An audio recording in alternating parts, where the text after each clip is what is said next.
You have evidence for the existence for God. Okay. Right, and I hope we have enough time to go through it, but I think that, first of all, let me congratulate you on a great show. Okay, you're burning time. Yeah. Okay. Well, I was responding about 6 months ago. I was watching the show, and Matt or Tracy, I can't remember who, said a quotation that really struck me as true and very significant. And he said, "A God that does not manifest is indistinguishable from a God that does not exist." Right. Okay. And I think everybody has heard them say those kinds of things before. And it really struck me that we ought to have some manifestations that we can point to.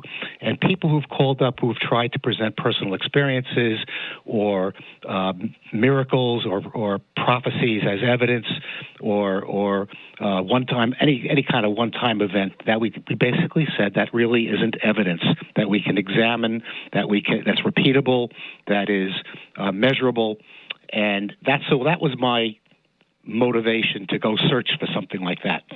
And I did come across two things, and I'm going to present.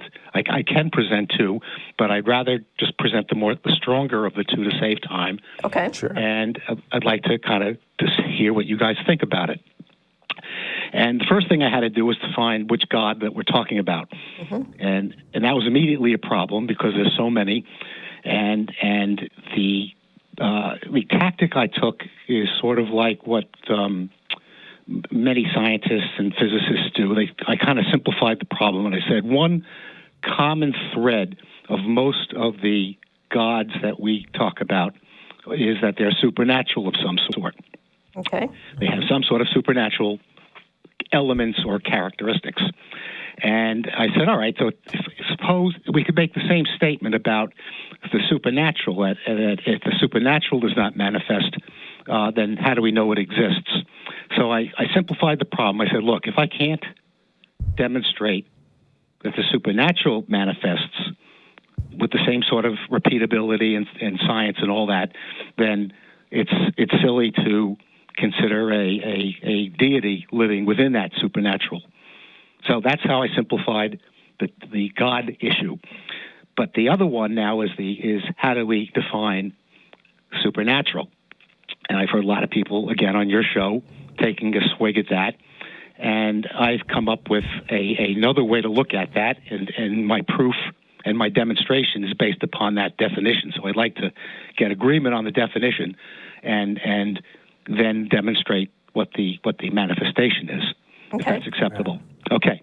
So it surprises me that somebody hasn't brought these things up already. But anyway, Arthur Eddington, who was the cosmologist who first proved Einstein's relativity theory in terms of measuring the bending of light during an eclipse, had a quotation that I think led me in the right direction. And he said that the universe, he said, quote, "The universe is not only stranger than we know, it is stranger than we can know."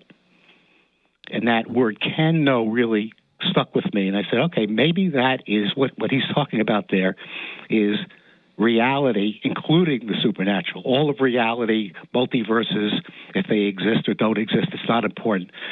And what I thought about was, all right, if you take a circle and you say, okay, here's all the laws of reality, no matter how big reality is, it's in the circle, and within that circle is a small circle about what we know, and the everything outside that circle is what we don't know. Hang on a second, please. Okay, I'm back. Okay. So if you take the area outside the inner circle, that's everything we don't know today. And if I separate that into two pieces, there's things that we don't know today, but in principle we could know in the future if we had better machines, technology, if we were smarter, whatever. And the other part of that, the things that we don't know are the things that we cannot know. And I said the supernatural has the attribute of something that we cannot know. And I said, okay, so that's what I'm going to be searching for. What are manifestations of something that we cannot know? So does that sound like a reasonable swag at the supernatural? I think you're spinning yourself up for an argument from ignorance. Well, so maybe, but let me give you the example, and we'll you may be right. So, what I decided to do then is to go look at what kinds of phenomena might the supernatural. How could we see a manifestation of something that we cannot know? And it's sort of like a shadow. The supernatural would present a shadow on reality, and we can see the shadow. The shadow has a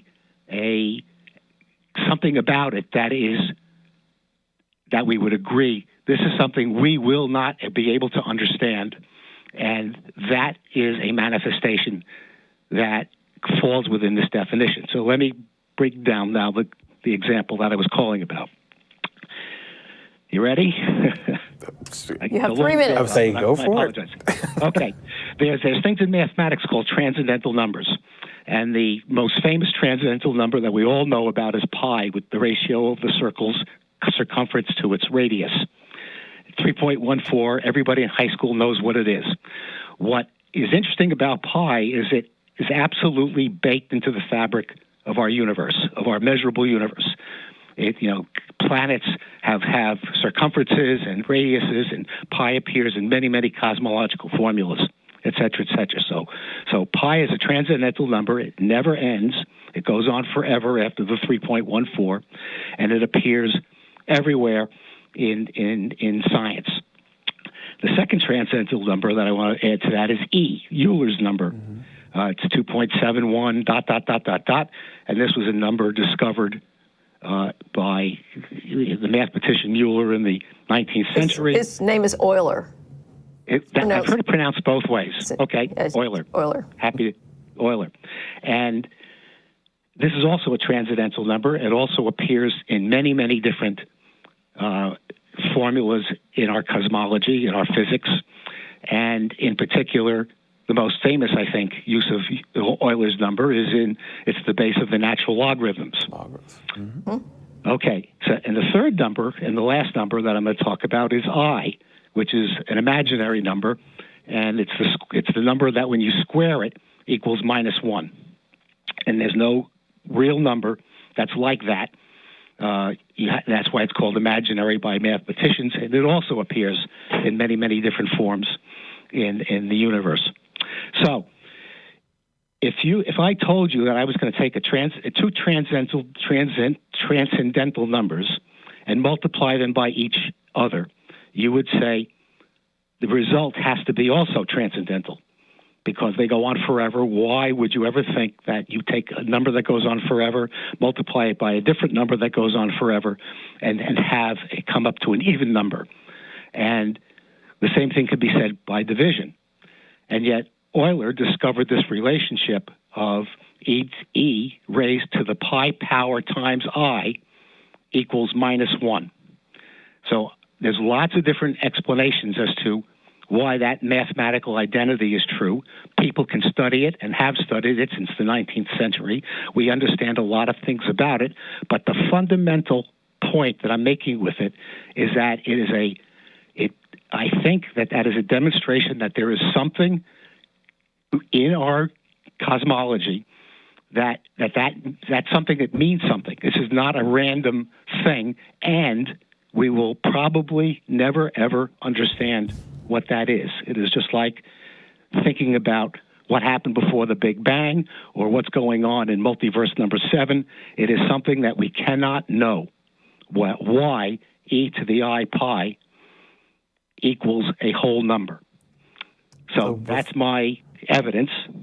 So before, I'm interested to hear what you think about it. On the description that you had, you said it multiple times, things that you cannot know, and that was, kind of the basis of what you were researching, and even the same thing you said now that, these numbers, we observe them in our universe, and we may never know their mystical origin. It's something that you cannot know, but wouldn't you have to establish that that's something that you cannot know versus merely making an assertion that it's just something that we'll never know? That's quite a claim.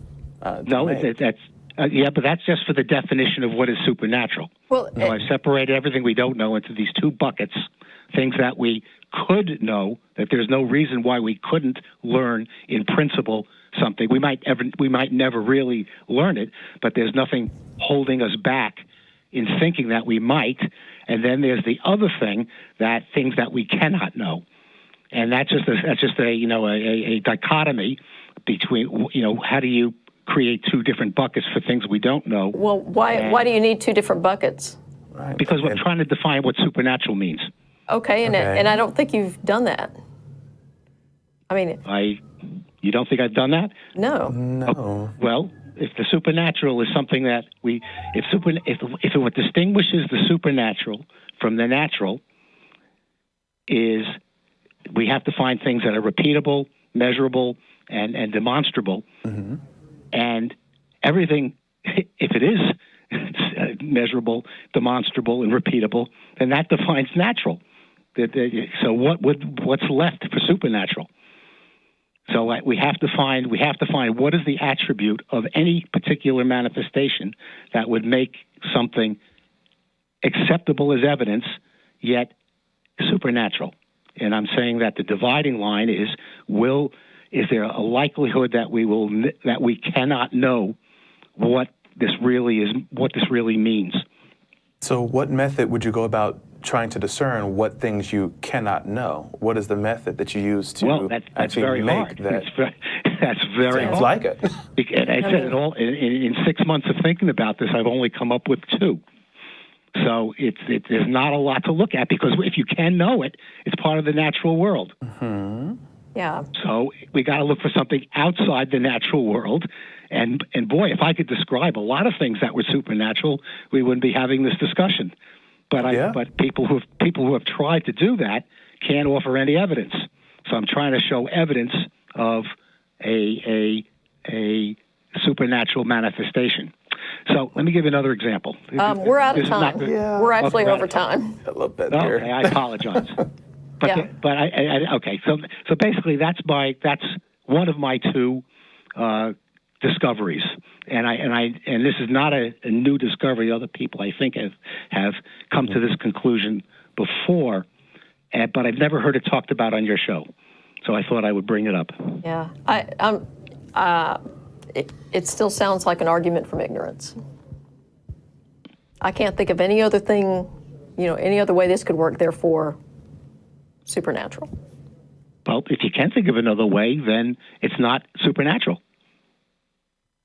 Again, the point is, what defines supernatural? What is the definition that we're going to use to go look for manifestations? Well, and it's hard. I agree. I haven't heard a coherent definition yet. So it's something that it is something that's repeatable, measurable. Well, the evidence is repeatable, measurable of something that we cannot know. And my point is, we cannot know what the meaning of e to the I pi equals -1, what that really means, where that comes from.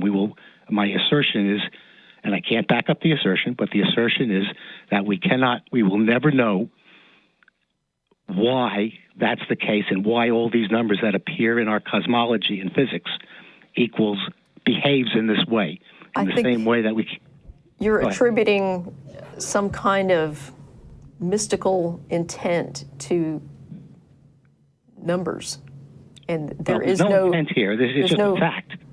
Well, yeah, but there's no underlying why. There's just been no evidence thereof. Like, it's what we observe, but there's no reason to think at this time that there's anything beyond that set those in motion. And as far as defining things about things that you can't know, like those assertions, once you get a more concrete way of how to substantiate those assertions that you cannot know this particular thing because you've done, X method, then that's a more substantive conversation that we can have. Otherwise, it's kind of just laying out assertions and saying, okay, this is what supernatural is. So, and E and pie. Yeah. Well, that's sort of why Cool. I asked that we think about the definition before I gave the example. Yeah. Because Sure. I wanted to say, is there a better definition that you've heard of what Hey, the supernatural is? It's your argument. so- Right. I understand. That's why I gave the definition Yeah. in the front. So, okay, so we're actually 6 minutes over time, and you're standing between I us and the apologize. potluck, so we're going to let you Yeah, I go. But apologize. thanks for your call. It's a great show, and I really enjoy listening to it. All right, thank you. All right. Take care, Rob. All right, take care. Bye-bye. Bye.